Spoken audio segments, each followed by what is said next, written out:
9ஆம் தலைமுறை ஜோதிடர் கோபால் ஐயாவுக்கு என் வணக்கங்கள். வணக்கம் மணிகண்டன். வணக்கம் ஐயா. நல்லா இருக்கிறீங்களா? நல்லா இருங்க. நீங்க எப்படி இருக்கீங்க? நல்லா இருக்கிறோம். சிறப்பு ஐயா. ஐயா, நம்ம பார்க்கக்கூடிய ராசி சிம்ம ராசி. சிம்ம ராசியில மக நட்சத்திரம் 4 பாதங்கள் இருக்கு. அதே மாதிரி எடுத்துட்டீங்கன்னா பூரம் நட்சத்திரம் 4 பாதங்கள் இருக்கு. அதே மாதிரி உத்திரம் ஒரே ஒரு பாதம் இருக்கு. ஆனா என்னதான் சிம்ம ராசிக்குல சூரியன் அதிபதியா இருந்தாலும் உள்ள சுக்கிரன் இருக்காரு பாருங்க. இதெல்லாம் பத்தி பேசலாம். ஸோ எப்படி இருக்குன்னு சொல்லுங்க ஐயா. நீங்க சிம்ம ராசிக்கு இப்ப 3 நட்சத்திரங்கள் இருக்குது. இவங்க எல்லாமே எப்படி இருப்பாங்க? அதற்கு முன்னாண்ட என்னை வாழ வைக்கும் ஸ்ரீ அம்பிகை ஜோதிடத்திற்கும் என்னுடைய வாடிக்கையாளர்களுக்கும் என்னுடைய நேயர்களுக்கும் மனமார்ந்த நன்றிகளை சொல்லிக்கிறேன். இப்ப சிம்ம ராசி இதுல மகம் நட்சத்திரம்.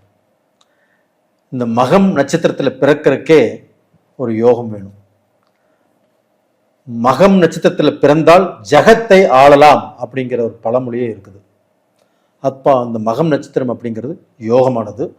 அந்த மகம் நட்சத்திரத்தில் பிறந்தாவே அந்த ஆன்மீகம், தெய்வ சிந்தனைகள், கோயில் கட்டணும், அந்த ஒரு கோயிலில் பார்த்தீங்கன்னா ரொம்ப முக்கியஸ்தராக இருக்கிறது, அந்த கோயிலில் பார்த்தீங்கன்னா எல்லா திருப்பணிகளும் செய்வது, அதில் அதிகமாக இன்ட்ரெஸ்ட் எடுத்துக்கிறது இவங்களாகத்தான் இருப்பாங்க. அது போக இவங்க பார்த்தீங்கன்னா இவங்களுடைய முழு மூச்சும் அந்த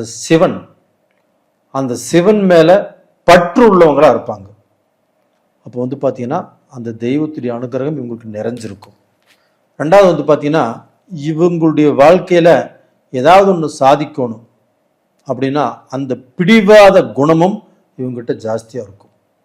அந்த பிடிவாத குணம் இருந்தாலும் அந்த பிடிவாத குணத்தால் இவங்க நினைச்சதை சாதிச்சிடுறாங்க. அது போக பார்த்தீங்கன்னா இவங்களுக்கு குடும்ப வாழ்க்கை அப்படிங்கிறது ஒரு 35 வயசுக்கு மேல இவங்க குடும்ப வாழ்க்கையில மனஸ்தாபங்களோ, மன சங்கடங்களோ, மன வேற்றுமைகளோ அந்த குடும்பத்துல கொஞ்சம் கசப்பான அனுபவங்களோட தான் இவங்க வாழ்ந்துட்டு இருப்பாங்க. ஒரு சிலர் 35 வயசு வரைக்குமே கல்யாணம் ஆகாமல் இருந்து அதற்கு மேலேயுமே இந்த நட்சத்திரத்தில் பிறந்தவங்க திருமணம் செஞ்சுக்கிறாங்க. அப்படி செஞ்சாலும் நல்லா இருக்கிறாங்க. ரெண்டாவது பார்த்தீங்கன்னா இவங்களுக்கு பார்த்தீங்கன்னா படிப்பு, பட்டம், வேலை இது எல்லாமே நல்லா இருக்கும். இதுல பார்த்தீங்கன்னா ஒரு சிலர் அந்த படிப்பு நல்லா வராமல் மகம் நட்சத்திரத்தில் பிறந்து அந்த +2 வரைக்கும் படிப்பாங்க. அதுக்கப்புறம் அந்த படிப்பு நல்லா வராது. அப்போ பார்த்தீங்கன்னா இவங்க ஏதாவது ஒரு வேலைக்கு போவாங்க. அப்போ அந்த இரும்பு இயந்திரம் சம்பந்தப்பட்ட அந்த இரும்பு மிக்ஸே இருக்கும்.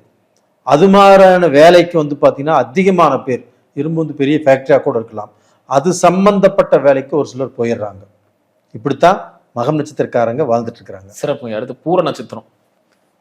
பூரம் நட்சத்திரம் சுக்கிர பகவானுடைய நட்சத்திரம் சிம்மத்துல.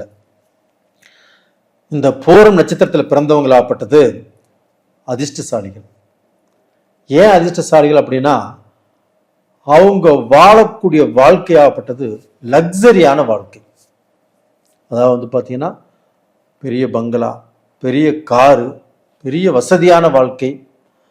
அவங்களை எல்லாரும் பார்த்து பொறாமைப்படக்கூடிய அளவுக்கு, பெருமைப்படக்கூடிய அளவுக்கு ஒரு ஆஸ்தி, அந்தஸ்து, செல்வம், செல்வாக்கு எல்லாமே இவங்களுக்கு சேர்ந்துறது. அது எப்படி சேருதுன்னா சுக்கிர திசை, சூரிய திசை, சந்திர திசை, இந்த மாதிரி திசைகள் எல்லாமே இவங்களுக்கு சாதகமாக இருக்கிறது. அப்போ அதுல பார்த்தீங்கன்னா நிறைய சம்பாதிச்சிடுறாங்க. ஆனா எவ்வளவு சம்பாதித்தாலும் இவங்களுக்கு பார்த்தீங்கன்னா அந்த மன நிம்மதி அப்படிங்கிறது ஒரு 40% பேருக்கு இந்த மன நிம்மதி இருக்கிறது இல்லை. ஏன்னா அந்த சுக்கிர பகவான் அவங்களுடைய ஜாதகத்துல ஏதாவது ரூபத்துல நேச்சமாயோ பாவகிரகங்கள் பார்த்தோ அதனால பார்த்தீங்கன்னா இவங்க பாதிக்கப்பட்டுறாங்க. சுக்கிரன் அப்படிங்கிறது மனைவி சம்பந்தப்பட்ட கிரகம். அப்ப அந்த மனைவி சம்பந்தப்பட்ட கிரகம் ஒருத்தருடைய வாழ்க்கையில கணவனும் மனைவியும் நல்லா இருந்தா மட்டும்தான் அந்த வாழ்க்கை சந்தோஷமா இருக்கும். எவ்வளவு கோடி சொத்து இருந்தாலும் அந்த நிம்மதி அப்படிங்கிறது கணவன் மனைவிக்குள்ளதான் வச்சிருக்கிறாங்க. அப்போ பார்த்தீங்கன்னா கணவனுக்கு மனைவி அமைவதில்லை, அமைந்தாலும் அதுல திருப்தி இருக்கிறது இல்லை. அதற்கு காரணம் அவங்களுடைய ஜாதகத்துல எங்கேயாவது ஒரு பக்கம் சுக்கிரன் கண்டிப்பா கெட்டிருப்பாரு. ஏன்னா அவங்க ஜாதகத்தை செக் பண்ணி பார்க்க சொல்லுங்க. சிறப்பு ஐயா. அடுத்து இறுதியா உத்திரம் ஒரு பாதம். உத்திரம் சூரிய பகவானின் நட்சத்திரம்.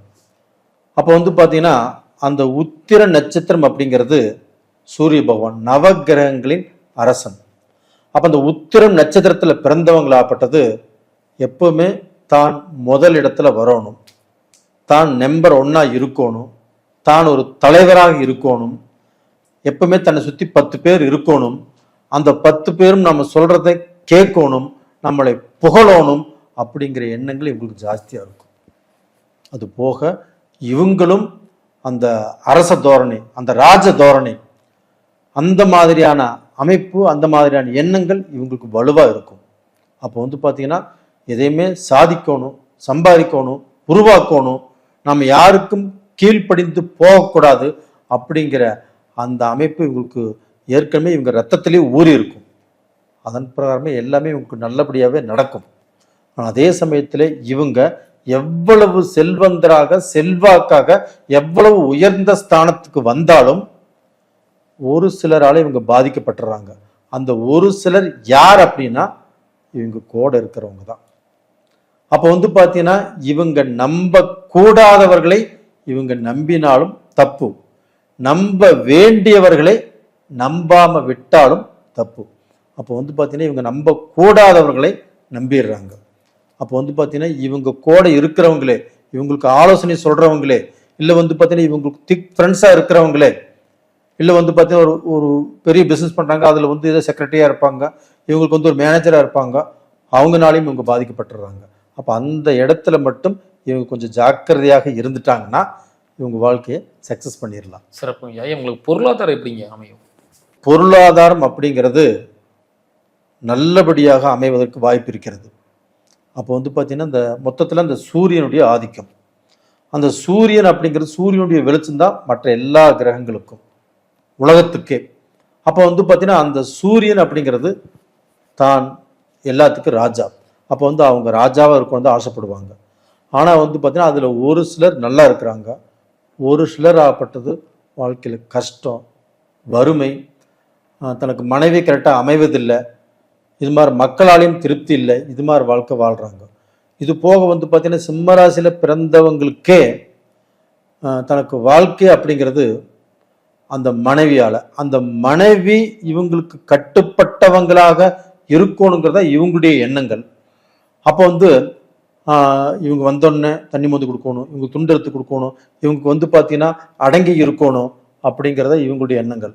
ஆனால் அப்படிப்பட்டவர்களுக்கு ஒரு சிலருக்கு வந்து அந்த மனைவி அப்படிங்கிறது இவங்க வாழ்க்கையில் சரியாகவே அமைவதில்லை. அப்போ அந்த மனைவியே இருந்தாலும் இவர்னால பல மன வேதனைப்பட்டு பல துன்பத்துக்கு ஆளையை தான் அந்த குடும்பத்திலே இருப்பாங்க. ஒரு சிலருக்கு வந்து பார்த்தீங்கன்னா வாழ்க்கையில் பாதியிலே விட்டுட்டும் போயிடுவாங்க. இந்த மாதிரி பாதிப்புகள் இருக்குது. அப்போ சிம்ம ராசியில் பிறந்தவர்கள் பொருளாதாரத்தில் எப்படி வேணால் வந்துடுறாங்க, ஆனால் குடும்ப வாழ்க்கையில் மாட்டிக்கிறாங்க. நான் சிம்ம ராசிக்காரங்களுக்கு நான் சொல்கிறது என்ன அப்படின்னா, நீங்கள் வெளியில் வந்து பார்த்தீங்கன்னா சோசியல் சர்வீஸ் எல்லாம் நல்லா இருக்கணும், எல்லாத்துக்கும் வந்து பார்த்தீங்கன்னா நல்லவங்களாக இருக்கிறீங்க.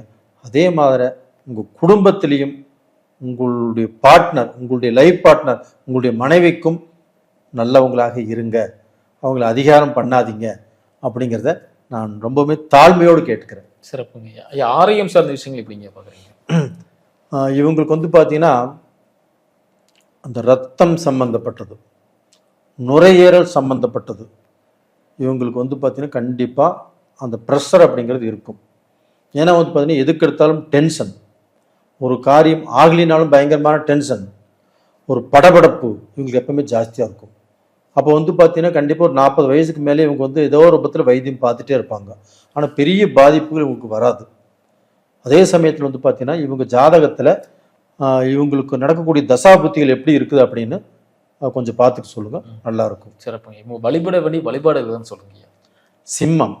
சிம்மத்துக்கு எப்பவுமே சிவனுடைய அனுகிரகம் எப்பவுமே நல்லா இருக்கும். அது போக சிம்ம ராசியில் பிறந்தவர்களாகப்பட்டது எப்பவுமே வந்து பார்த்தீங்கன்னா அந்த சூரிய பகவானை காலையில் எந்திரிச்சு அந்த சூரிய நமஸ்காரம் பண்ணுவது அப்படிங்கிறது ரொம்ப ரொம்ப நல்லது. இயற்கையை தரிசிப்பது இந்த சிம்மராசிக்காரங்களுக்கு தான். அது போக சூரியனார் கோயில் கும்பகோணத்தில் இருக்குது. சிம்மராசியில் பிறந்தவங்க அந்த சூரியனார் கோயிலுக்கு போயிட்டு வருவது, ஞாயிற்றுக்கிழமை நாளில் போயிட்டு வருவது ரொம்ப ரொம்ப நல்லது. அது போக இவங்க வந்து பார்த்தீங்கன்னா மாலை நேரத்தில் ஒரு 6 மணிக்கு மேலே அங்கே போய் கும்பிட்டாலும் அந்த பலன் முழுசாக கிடைக்காது.